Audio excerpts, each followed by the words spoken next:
خداوند نخست جسم انسان را آفرید، سپس از روح خود در او دمید و به صورت کامل او را زنده ساخت. از آیات مختلف قرآن و تعبیرات گوناگونی که درباره چگونگی آفرینش انسان آمده به خوبی استفاده می شود که انسان در آغاز خاک بوده است. هنگامی که خداوند اراده کرد تا در زمین خلیفه و نماینده‌ای که حاکم زمین باشد قرار دهد، این موضوع را به فرشتگان خبر داد. فرشتگان به خدای خود چنین عرضه داشتند: آیا در زمین انسانی را قرار می دهی که با گناه و معصیت در آن فساد کند و به خون ریزی بپردازد، در حالی که ما آن گونه که در شأن توست تو را منزه دانسته و به شکرانت تو را مدح و ستایش می کنیم؟ اما خدای متعال با اسرار غیبی که بر آنان پوشیده و حکمتی که خاص آفرینش آدم علیه السلام بود به آنان پاسخ داد: خداوند چیزی را می داند که آنان از آن آگاهی ندارند. اگه تا الان کانال ما را سابسکرایب نکردید و از جمله کسانی هستید که به ویدیوهای مذهبی علاقه دارید، همین الان دکمه اشتراک رو بزنید تا دیگر ویدیوهای ما رو دنبال کنید. پس از آن که خداوند حضرت آدم علیه السلام را آفرید، اسماء را به وی آموخت تا در زمین توان یافته و به نحوی بایستی از آنها بهره مند گردد. از طرفی خدای سبحان اراده فرموده بود عیناً به فرشتگان بنمایاند که این آفریده جدیدی که به دیده حقارت بدان مینگریستند دارای دانش و شناختی برتر از آنان است. به همین دلیل از آنان خواست که اگر به گمان خود راست میگویند و به جانشینی در زمین از آدم علیه السلام سزاوارترند، به او خبر دهند از اسمایی که به آدم علیه السلام تعلیم داده شد. ولی فرشتگان از پاسخ درمانده و با عذر و پوزش خدای خود را مخاطب قرار دادند: خدایا، ما تو را آنگونه که سزاواری منزه می‌دانیم و بر اراده تو معترض نیستیم، چرا که ما از علم و دانش جز آنچه به ما بخشیده ای بهره‌ای نداریم و تو از هر چیزی آگاهی و کارهایت بر اساس حکمت است. سپس خداوند به آدم علیه السلام فرمود: ای آدم، خبر بده به آن فرشتگان از آن اسماء که به تو تعلیم داده شد. وقتی که آدم علیه السلام فرشتگان را از آن اسماء خبر داد، فرشتگان در شگفتی فرو رفتند. خداوند به آنها فرمود: آیا من به شما نگفته بودم که من آگاهم به آنچه آشکارا میگویید و آنچه را نهان می‌دارید؟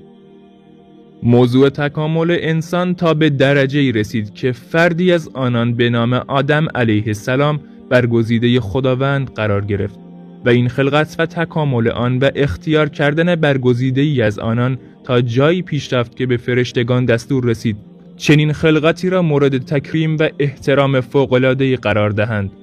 چنانچه خداوند در قرآن می‌فرماید: به یاد آور ای محمد هنگامی را که به فرشتگان گفتیم سجده کنید به آدم و همه سجده کردند جز ابلیس که سرپیچی کرد و تکبر ورزید و از کافران محسوب گشت.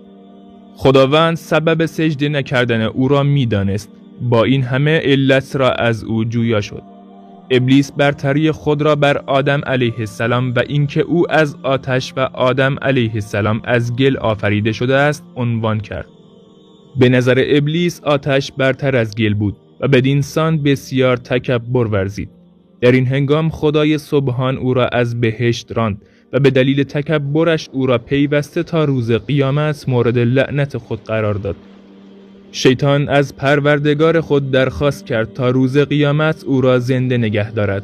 خدای متعال نیز بنا به حکمتی که اراده فرموده بود به او پاسخ مثبت داد.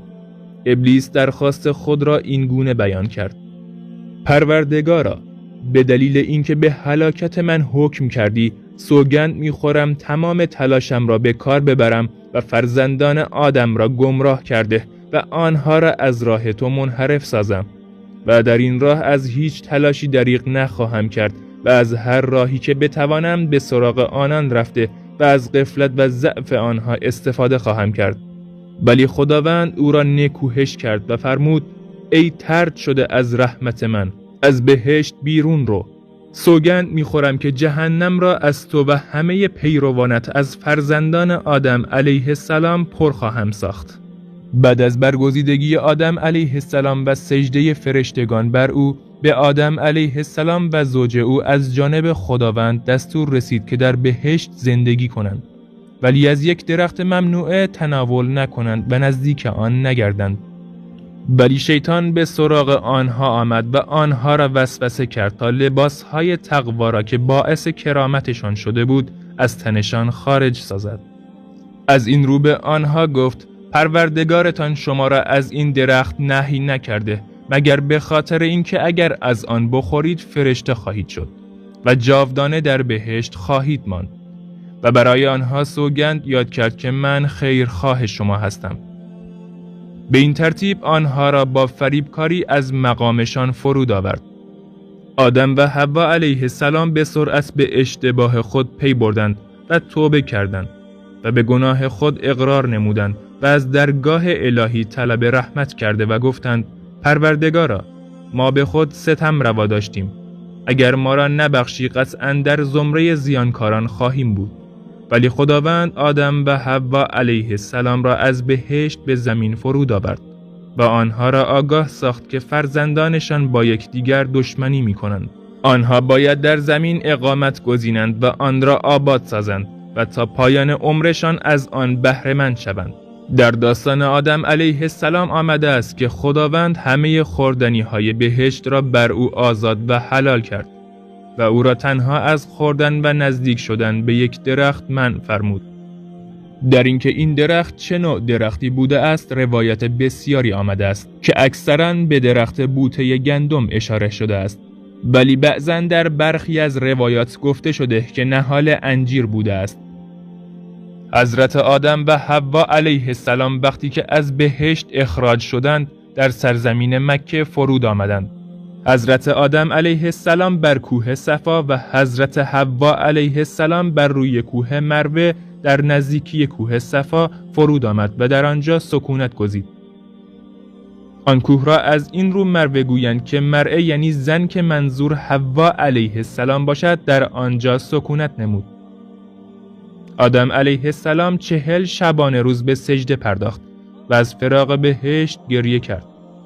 جبرئیل نزد آدم علیه السلام آمده و گفت: ای آدم، آیا خداوند تو را با دست قدرت نیافرید و روح منسوب به خودش را در کالبد وجود تو ندمید و آیا فرشتگانش بر تو سجده نکردند؟ آدم علیه السلام جواب داد: آری، خداوند این گونه به من عنایت ها نمود. جبرئیل گفت: خداوند به تو فرمان داد که از آن درخت مخصوص بهشت نخوری. چرا از آن خوردی؟ آدم علیه السلام پاسخ داد: ای جبرئیل، ابلیس سوگند یاد کرد که خیرخواه من است و گفت از این درخت بخورم. من تصور نمی کردم و گمان نمی بردم موجودی که خدا او را آفریده سوگند دروغ به خدا یاد کند. خب دوستان، رسیدیم به پایان این ویدیو. امیدوارم که از این ویدیو لذت برده باشین. پس تا ویدیوی دیگر شما را به خدای منان میسپارم.